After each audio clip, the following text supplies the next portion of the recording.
Greetings. So I am doing a special installment today. I feel awful and like physically not and so bear with me. This is no means going to be comprehensive, but I wanted to do a session on dealing with enemies. And I'm not going to couch this by saying, you don't blah blah blah blah.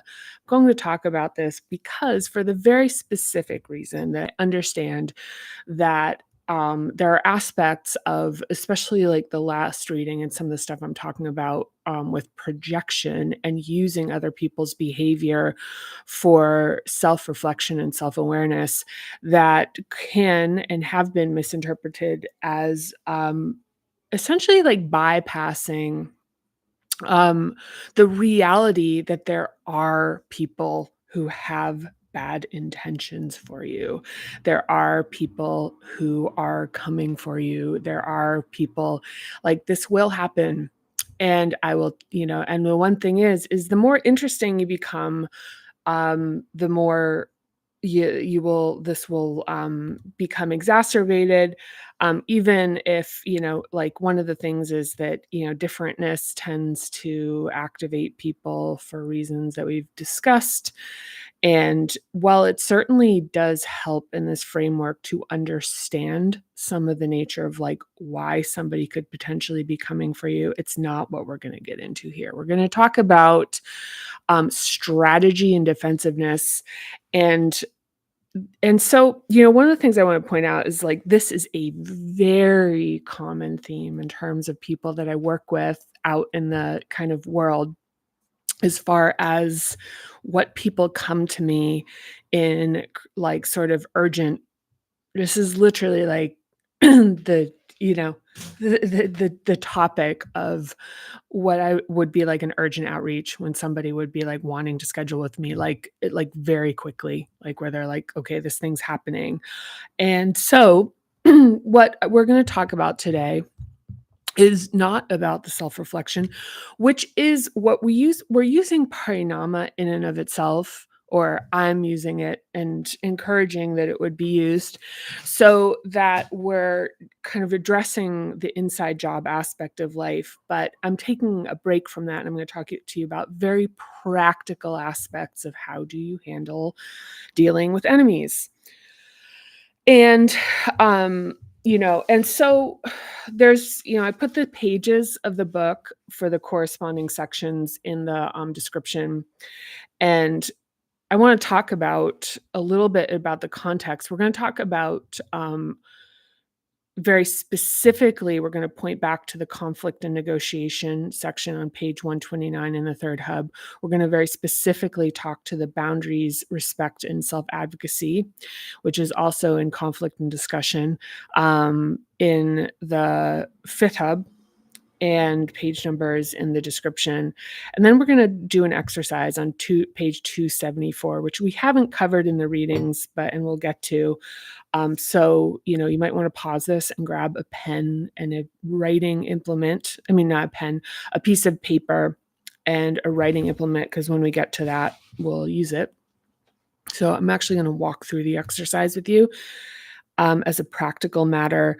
But the first thing I want to talk about in terms of dealing with, and I'm just going to call them enemies, I'm going to say that there are people that will project on you. There are people that will just, and we won't even get into motives.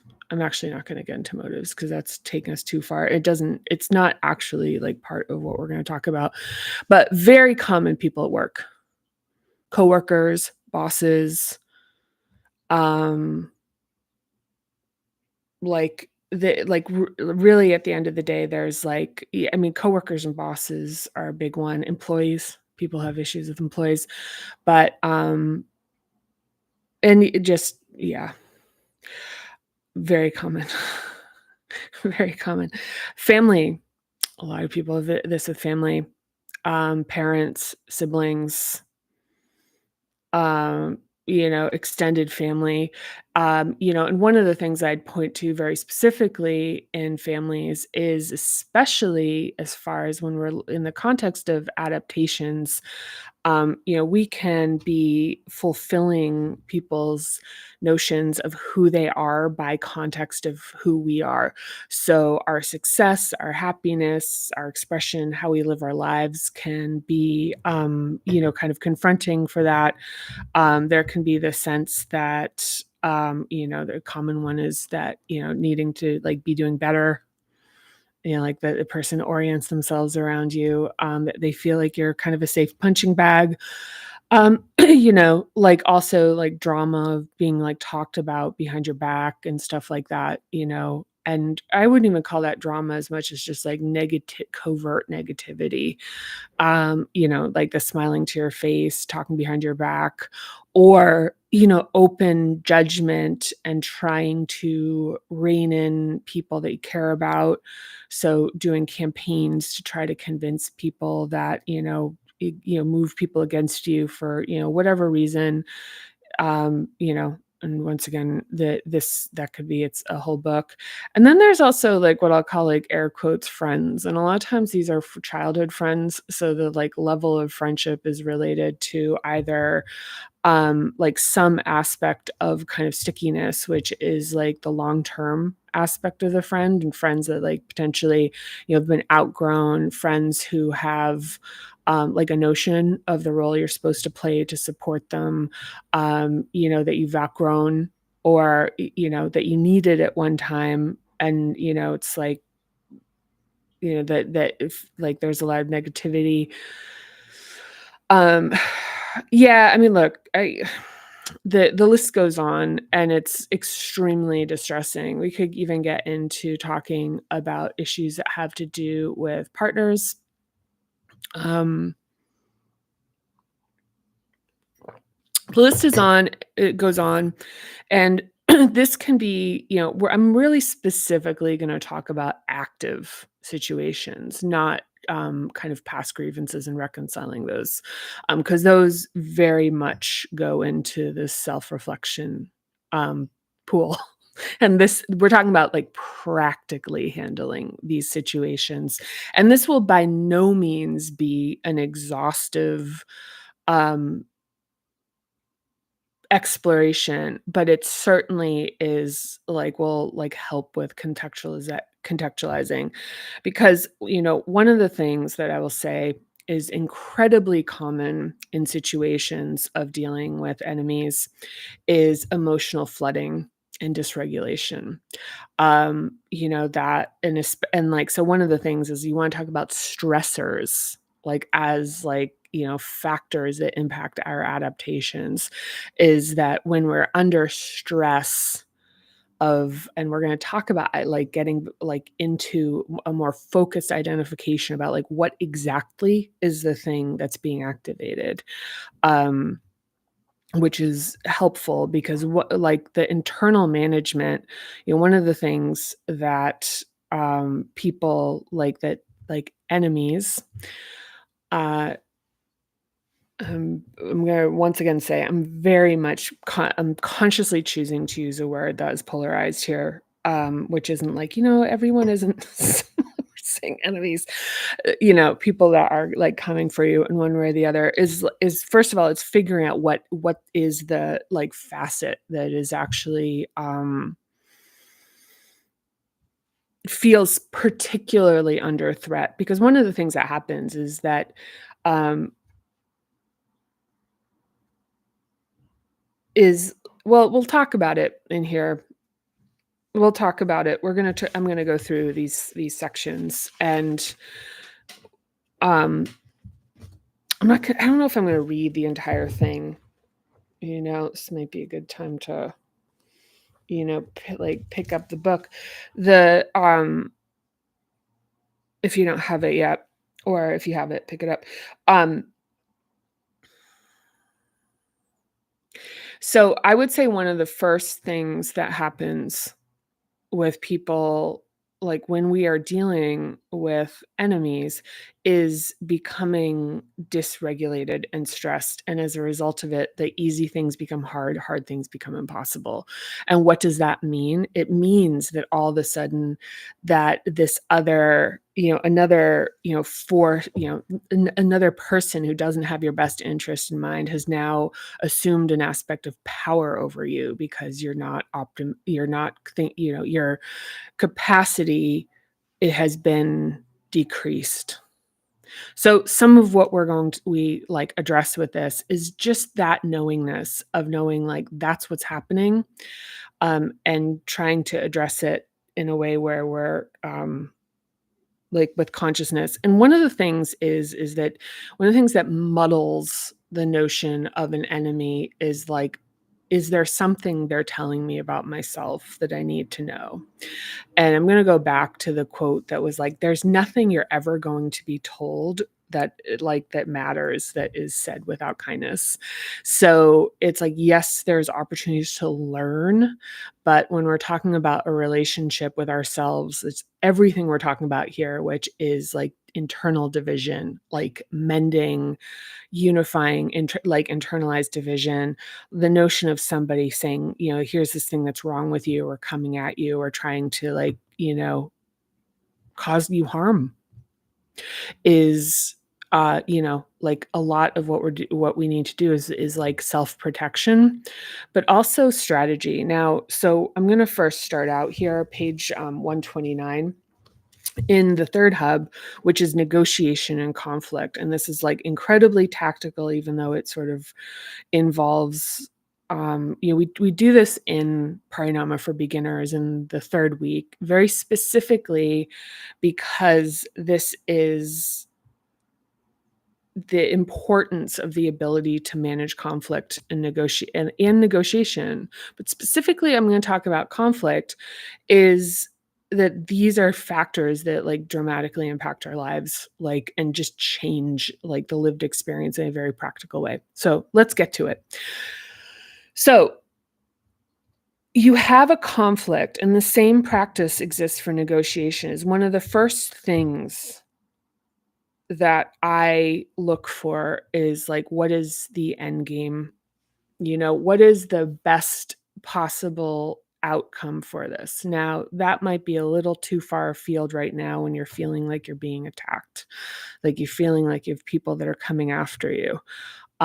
You do have people coming after you. You have, folks who are undermining you. Common one is being, people who are being undermined in their jobs is one I hear a lot about, or somebody's trying to get you fired. I mean, this is all real. People are trying to, ruin your reputation. So, one of the things is to the best of your ability to establish your best case end game in this. And it might be like, what are you talking about? It's like it's like what I'm talking about is that instead of being like in the heat of the activation and the dysregulation, it's like, okay, what am I concerned is going to happen? And what's the like what is the optimum version of this outcome that I want? Which is like, say if it's like I want, people to see that this person is the one who's coming after me and I don't become the person that's seen as bad, like would be a good example of a like end game. I don't want my reputation to be impacted by this conflict. Could be more than one outcome. um I don't want this person to ruin my day. I don't want this person to financially like destabilize me by, say, getting me fired. So, what is the outcome? So, let's do financially destabilize me by being fired. Um, is the end game in that you want to keep your job? or is the end game that's like this environment is absolutely untenable, so what I want to do is buy myself enough time in order to be able to get a new job. If it's like this, you know, it is a like, and there's, the so end game being, if you want to, if you're like, okay, like I want to keep this job. One of the things is like, how do I protect myself? So I want to be able to stay here and be protected. Have this be safe for me. Okay. So let's see. How are we doing on time? So this isn't to whatever extent, um, the importance of this in almost all aspects of like a situation that represents sort of change, transformation, um, conflict, negotiation, whatever, is that without a clear notion of what a good outcome looks like in the face of like the current circumstances. So it's like what you have on the table. It's like, okay, here's the thing that ultimately it's not what I want to avoid. This is the optimal state. I want this to turn it to resolve as is the important thing that we're doing is we're actually creating some sensibility that does not drag us in, just at least to whatever extent that we can. We're creating some sensibility about like this is, and a lot of times this actually came up with this week with someone, was that one of the, in dealing with, enemies, it's like one of the big things is not becoming the person who seems unreasonable, which is like the practical reality of this is being able to really be clear about like this is ultimately what I want. So for an example, if you have a supervisor and you're having, well, actually, let's see, say you have somebody who is trying to, maybe your boss is trying to get you fired. Um, So, you sit down with HR and your boss, and if you are, if you come across as like very in the conflict, like they said this, they said this, they said this, to say like to really be able to place the notion of saying like ultimately the thing that really matters to me is that I love being here and I want to be able to do my job and I want to be able to do it in a way that where I don't feel like I'm being like singled out, versus going in and saying, there's a lot of other people that are doing a lot worse than me.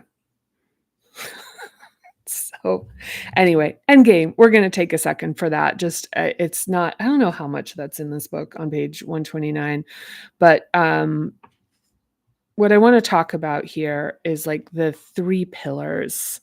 And there's a couple videos I think I made about negotiation, that are like, okay. So one of the things is we're talking about, reduction of, avoiding and reducing emotional contamination. Endgame helps with that. And it's like, what are we doing? It's like, how do you do that? It's like you buy yourself some time to be able to process. So it's like moving your body, um, kind of clearing your head, all sorts of stuff, a lot of the tactics we're talking about for emotional regulation here, but getting to the point where you can have a discussion that is not charged to the best of your ability. And the other thing, the other thing is understanding what matters to the other parties involved. Now, I'm saying in the case for negotiation, it's very strong. For enemies, I'm going to say this is like a soft negotiable, or this is a soft, like, what is it, optional. It helps, but doing too much narrative about people who, it's like they want to see, it's like it doesn't really matter. I'm actually going to cancel that for this particular session, like understanding what they want. If it's a parent, it can be helpful, but trying to, like, actually do an excavation about, like, their psychological, um motivations, it's like it's really gonna be hard to know. I mean, some examples of this is that you have people with, like, very deep, like, issues of, like, misogyny, racism. You have people who have substance abuse issues that in their own, kind of trauma that they're dealing with that, sort of make them, their own levels of competence, so they're trying to keep, like, distractions happening, so people are always looking elsewhere other than looking at them. I mean, there's all sorts of things, and they're not helpful to find out why in a negotiation if you're trying to actually, like, create a partnership. Yes. Okay.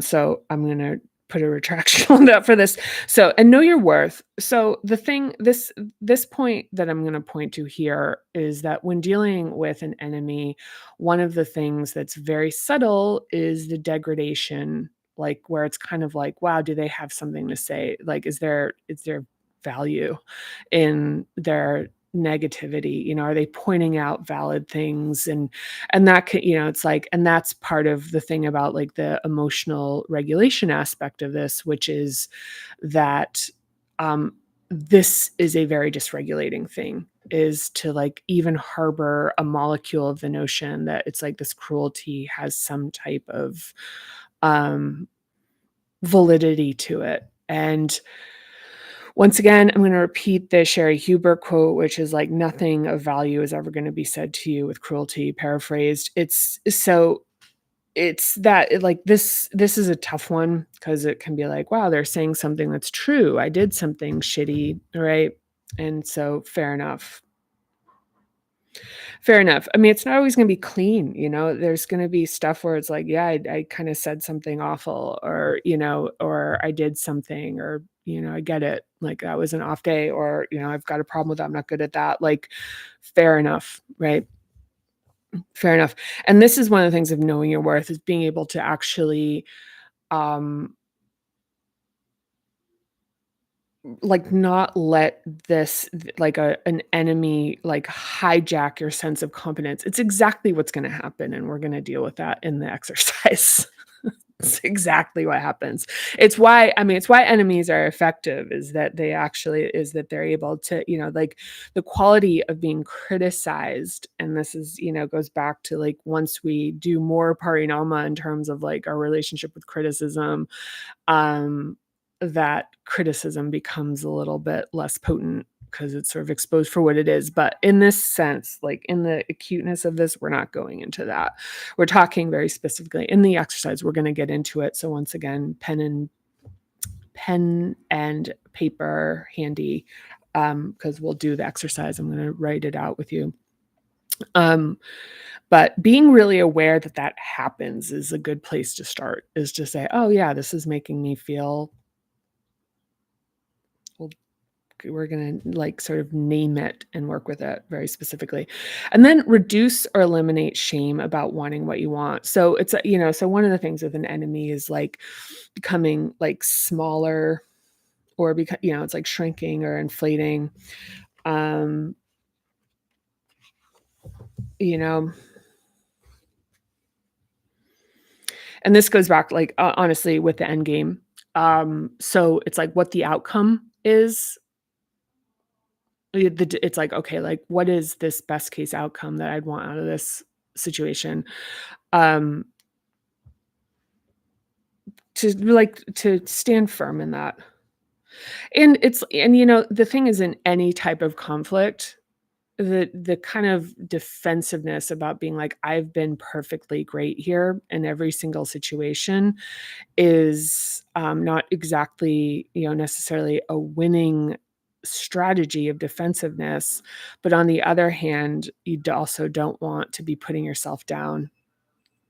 So there's an aspect of, taking accountability, but also, to a certain extent, especially in a very heated conflict, is, being very wise about, admitting fault for as like food for people who are not actually, and this we'll get into when we get into the conflict and discussion, which is that if you are not in a respectful interaction, any type of, like, taking responsibility or is going to actually be potentially used against you. So you just being very judicious about this, and, well, like I said, this isn't exhaustive. This is basically, like, the high level overview of this, this subject matter, but it should be somewhat helpful when we're talking about some of the strategies with this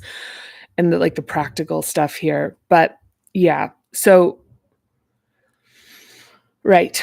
So, okay, so now on page 193, we've got discussion and conflict. Once again, um, this is boundaries, respect, and self-advocacy.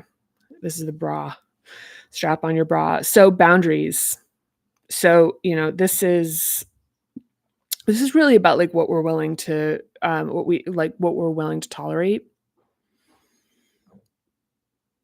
And I think a really important part of boundaries when it comes to dealing with enemies is when you go to your end game, it's like, I don't want them to ruin my day. I don't want them to destroy my peace. It's like, how much, it's like, what are you going to tolerate? To what extent? Boundaries. And also it's like, yeah, actually, I'm not going to get deeper into that, but boundaries and the upholding of them, sometimes your hand can be forced to take action, which can be, it's like, um, yeah, which we'll get into in advocacy. So here, well, but just, I mean, one of the things, where, let's see, maybe I'll read it. All boundaries require awareness before they can be effectively enforced. Okay, I don't know. Be clear about what you will and will not tolerate. If you're being devalued, disrespected, or screamed or yelled at, you cannot expect the invading person to be responsible for deciding what's enough or too much.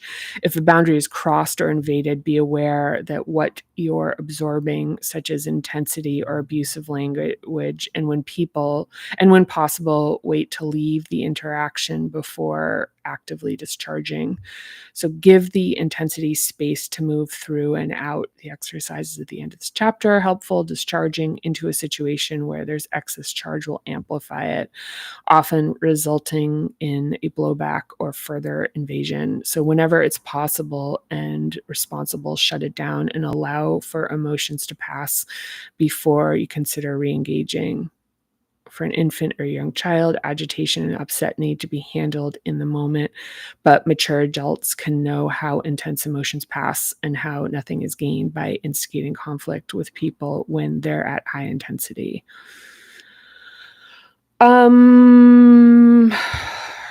Yeah. So, okay, when we're talking about enemies, we're talking about enemies.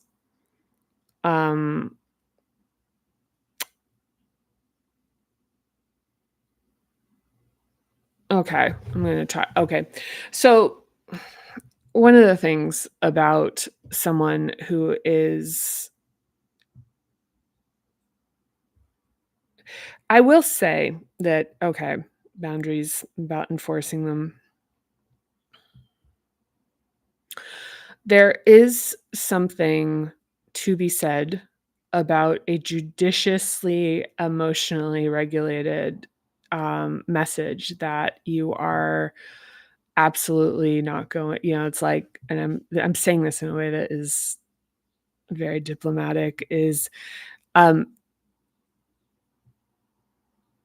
it's a fine line to saying, "I'm gonna engage in this, and I'm gonna turn this into a thing," versus letting people know it's not safe for you to come after me. Like, proceed at your own risk. Like, I you know, I'm not a good target for you. I'm not a good target for you. Um, but the thing is the just, like, and so this is kinda like, depending on who you're dealing with as far as an enemy is concerned. I'm very cautious because this is like, I'm not talking to a specific person. I'm just talking into kind of the internet here, so I want like, once again, um one of the things that is really key here is engagement is, like, as far as a boundary is concerned, is, like, feeding people who get really excited about seeing you destabilize or just getting any kind of juice out of you. Being really careful about back to the statement of, being level-headed is a great defense, especially in what I'd call, like, adult situations that have to do with enemies. There are situations that are not adult, even when they're happening with adults. And respect is part of this, which is just, like, when someone doesn't respect you, it's a different situation, like, so a lot of this stuff, it's like, "Well, let me, express myself, whatever, whatever." Um, so yeah, and then advocacy. So, respect like, practicing advocacy involves making the big, like, asks in life, and this is another thing, I'm just gonna go back to emotional contamination. Like, this is and, really to point back to why this is something that actually has been, like, I've taught in, like, in professional setting outside of the Paranomiverse. It's in Paranoma for Beginners. When I was doing videos, which were like actual, like sort of like static videos, like that are uploaded on YouTube, that this was one of the topics I chose. Um, is conflict and negotiation. And emotional regulation is just really important because at the end of the day, and this is be a perfect segue into the exercise that we're going to do. Is that becoming destabilized is actually, like, a real advantage, and I will talk to you about a little bit about why that is, because if there's any audience, so it's one of those things where,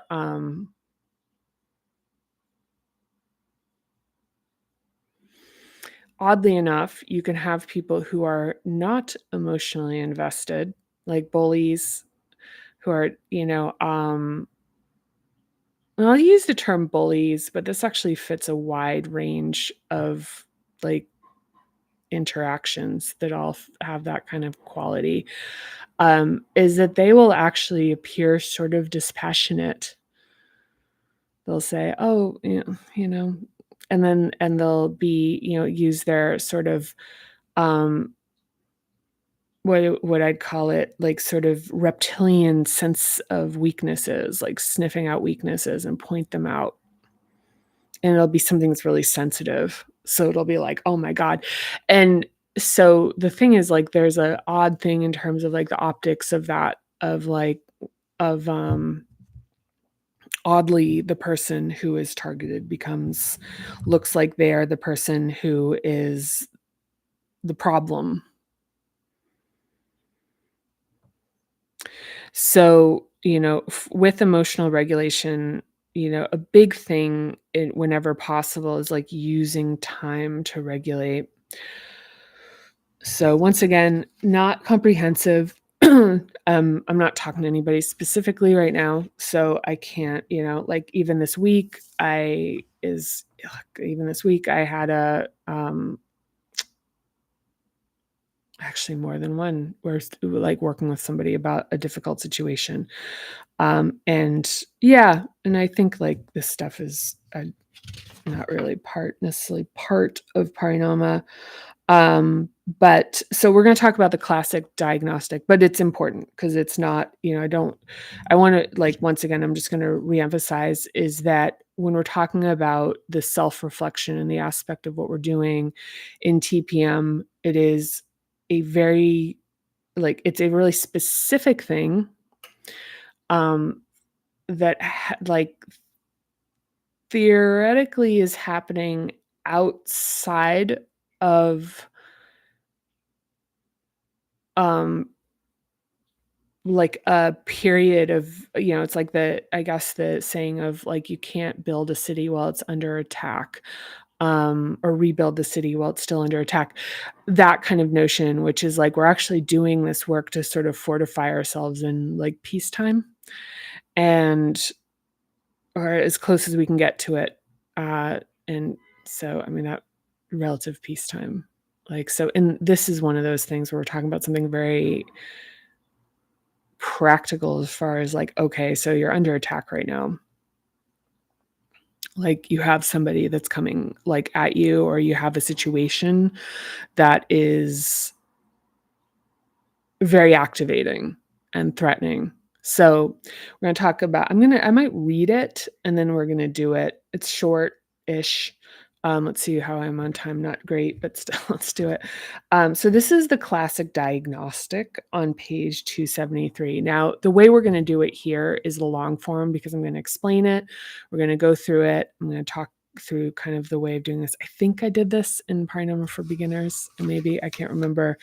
But this is something that once you have it as a tool, it is a rapid action type of thing. And how I've used this is working with people in the past. If, like one example was someone had called me and said, help, my budget just got slashed. And in like 7 minutes, I have to talk with my boss and I am like not doing well. This was an executive. And so we did this, and I'll talk to you a little bit if I remember the story. If I forget, let me know. Very quickly, like we went through the actual exercise very quickly, and then they went into their meeting and it was very different than how it was shaping, and it changed their outcome for them. It's one example. So you can use awareness of your hubs to get to the bottom of how you feel and quickly prioritize how to handle a situation. So this is the thing. So for a specific situation, we're going to rate each hub on a scale of 1 to 10, 1 being this isn't important and 10 being this is very important. So don't overthink this. The first answer is the best. And I'll give you all the prompts. So just sit back, enjoy the ride, and then we'll do the exercise. Okay, don't overthink it. The first answer is the best, but once you've rated all 7 hubs, look to see if anything needs a tweak. Multiple hubs are always affected when we face a challenge, but choosing the one with the highest score supports our ability to take the most effective initial action. The worksheet on the following page can be used for the exercise. Begin by explaining or writing down the basics of the specific situation you wish to explore. So I'm going to talk a little bit more about that. Hang tight. The primary purpose of this exercise is triage, which allows you to prioritize to take effective action when multiple stressful factors get tangled up. So as they often do in an intense situation, this exercise can reduce the sense of overwhelm and lack of clarity about how to proceed and replace it with greater certainty about what to do next. So in many cases, emotions, the second hub, can crowd out a more significant aspect of the issue. So for example, if in a particular situation, you give yourself relatively low ratings in the second hub because enjoyment and satisfaction are not being affected, yet there are strong emotions like anger about the primary concern in the moment. In the fourth hub, oh my gosh, it's like I'm looking at this from the side, so it's like making my eyeballs like go all squirrely. Okay, primary concern in the moment in the fourth hub, for example, losing social credibility. A lack of process can prioritize the anger over the predominant concern of losing social standing. So compartmentalizing the emotion, anger, as you first address your fourth hub concerns with the appropriate people makes it possible to process the effect experienced on each hub in descending order. Process the effect experienced in each hub in descending order. It's weird. Reading like sideways is like messing with my eyeballs. So Eventually find a constructive outlet for the anger. There's a difference between feeling disrespected in a single instance and being concerned that there's a pattern developing. A single instance can be activating, but if it's an isolated incident, acting on it will probably compound the greater concern of having social credibility threatened. So you can use this exercise for both personal and professional situations.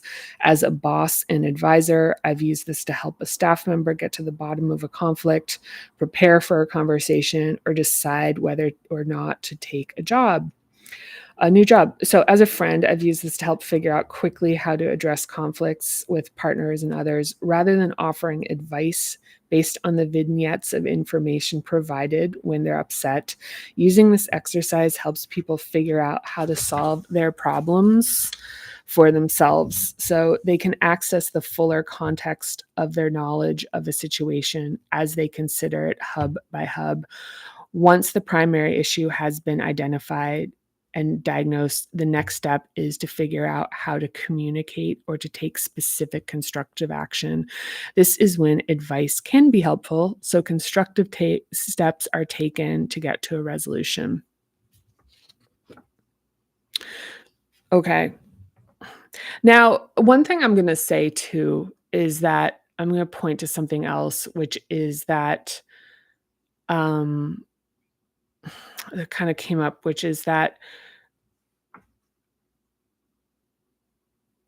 there's definitely there are definitely folks that feel that if they lose the chargedness of it, they're doing something where they're kind of like becoming um like robotic or sociopathic. Like there's kind of this thing where it's like, well, if I'm not impassioned about the situation, I'm not being myself. And I just want to challenge that.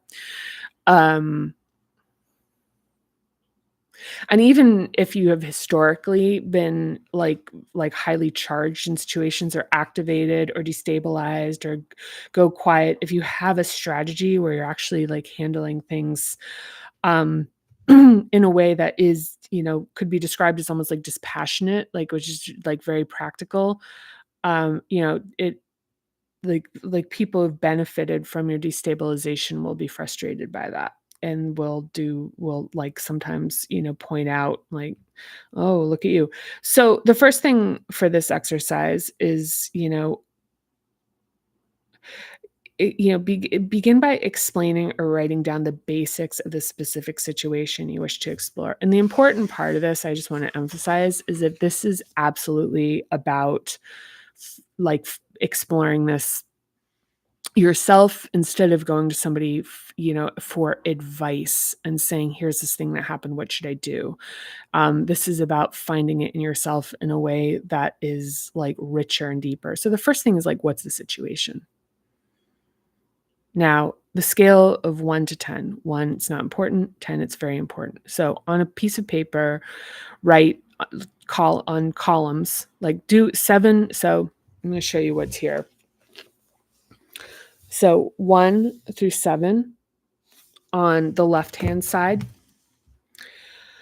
and then draw a grid through that, draw a line next to that, and you don't need the consideration for this exercise. So all you need is the 1 through 7, and then your rating next to the 1 through 7. And you might want to do like the little grid to keep it organized. So first hub, the consideration. Is my physical safety feeling threatened? Does this situation make me afraid that I can't pay my bills or take care of my body and or put my physical health and safety, or does it put my physical health and safety at risk? And this can even involve things like, am I afraid of losing my job and like losing health insurance and losing my ability to, get a paycheck? 1 through 10. Second, is my ability to find enjoyment and satisfaction being affected? 1 through 10. Now, separately, name the predominant emotion that you're feeling about this right now. Find it. Are you angry? Are you frustrated? Are you scared?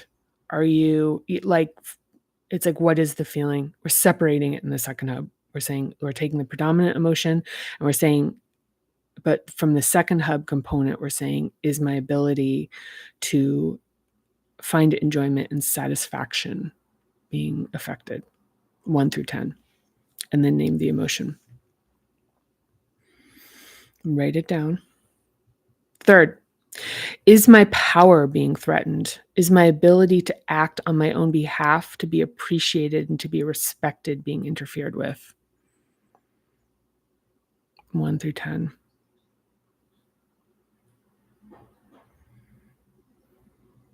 4, are my relationships and or social credibility being threatened? 1 through 10.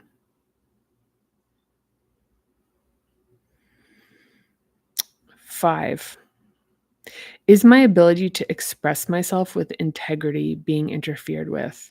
Is the truth being kept from me? 1 through 10. 6, are my perspective and insight being respected and validated? Are my perspective and insight being respected and validated? Are things being hidden from me? 1 through 10. 7, am I being censored, or is the information I'm receiving being censored? So am I being censored, or is the information I'm receiving being censored?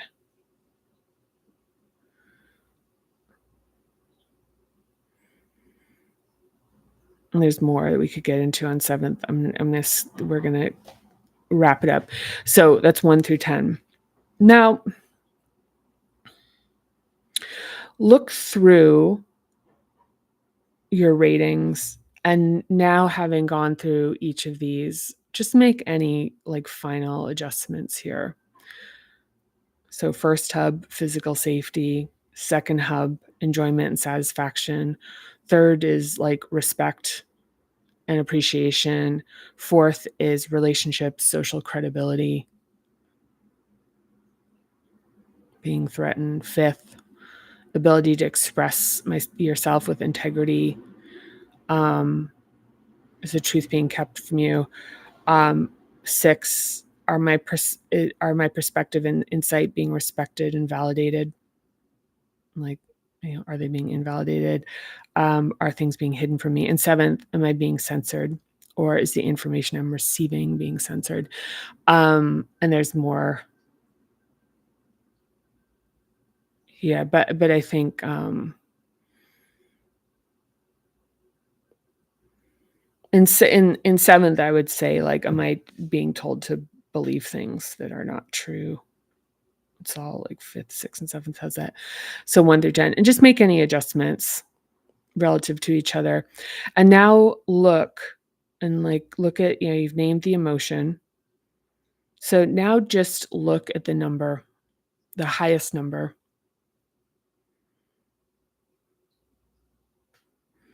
and connect to that issue as being the place where you need to attend to yourself and specifically address the aspect of the situation. Now, this is one of those things where it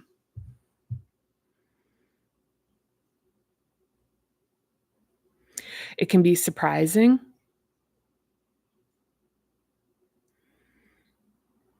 So that like it often is for folks. They're like, oh, I didn't think that was the big thing here. I was angry, but ultimately I'm concerned about our, is the, family or the team or whatever going to think less of me, or actually, honestly, I was being undermined, but ultimately feel the most fearful about losing my physical security. And now that has been isolated in terms of emotional regulation, is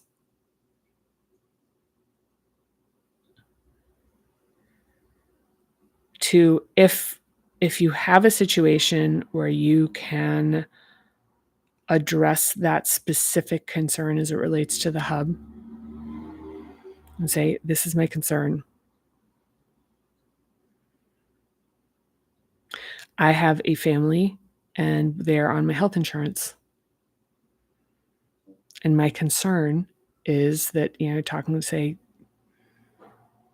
is that I have, if my concern is, say, in that example used earlier, which is I'm concerned that if my budget is slashed, that it will make the other executives think less of me and see me as not having credibility in this group,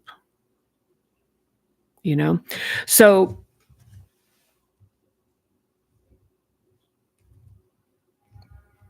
using this, and I know that it's like, and first, I'm not saying this would work for everyone. But just a big part of this is actually, is getting to a place where it's just more manageable.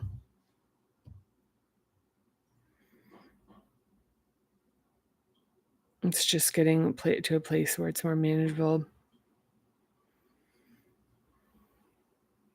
And that, like, where you can be more strategic, more protected. So like I said, this is not a fully exhaustive exploration of how to handle this.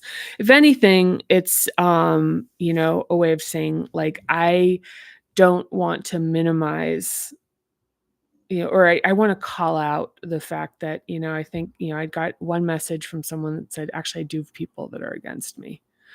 And I want to honor that, because it is true. I don't want to make that, I don't want to be saying, like, look, the introspection.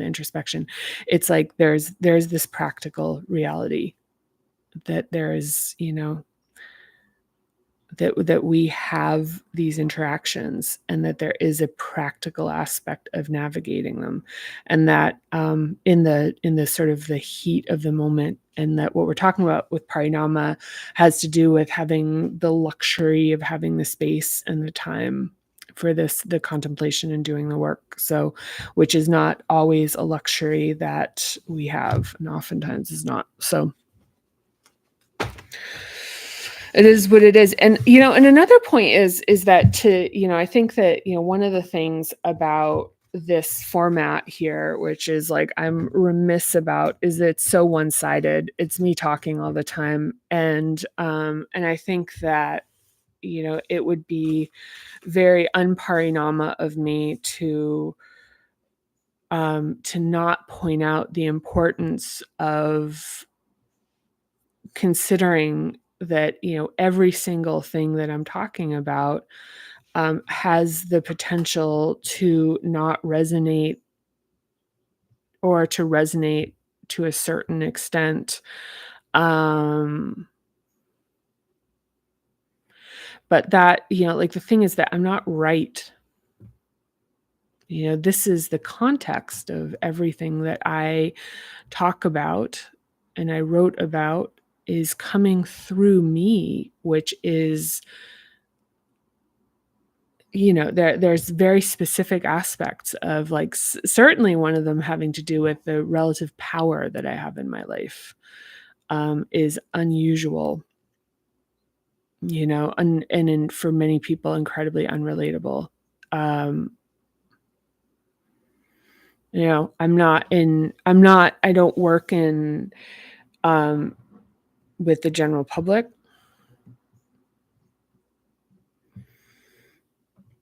Like, financially, I don't, like, there's a lot of things I think should, like, that I think are worthy of consideration in terms of contextualizing even, the perspective on certain things that I'm going to have.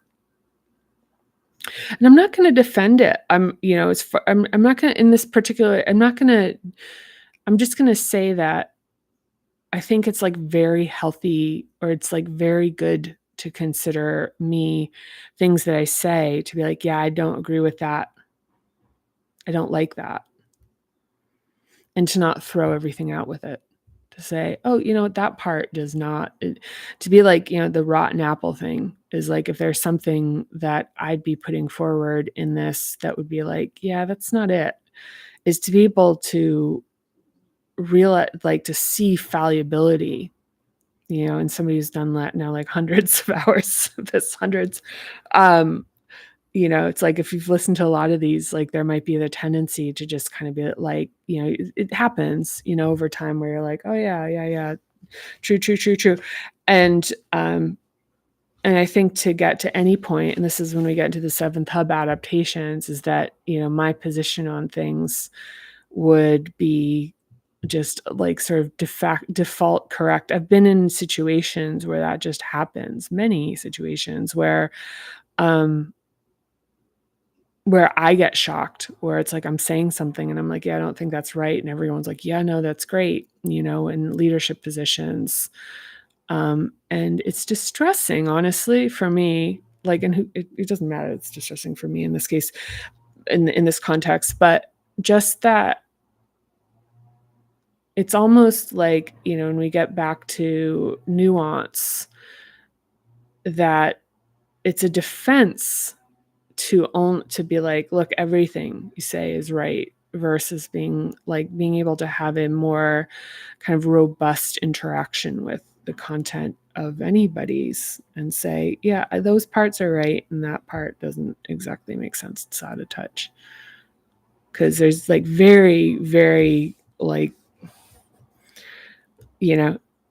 yeah, like, because it's like I have my context, and also there's aspects of my life that are very out of touch with what I'd consider to be a reality for many people. So, and that would be a fair criticism. And even an unfair criticism, I say go for it. I appreciate it. I think it's really important to be like thinking critically, to look at something and say, like, yeah, that's not it, without it being like invalidating absolutely everything else,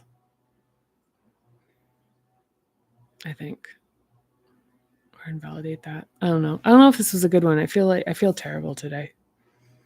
I feel terrible. But anyway, special shout out to Kristen. Thank you. And let's see. Yeah. I think that's it. That's all I've got for now. But thanks for watching if you've made it this far, and I will see you next time. Bye for now.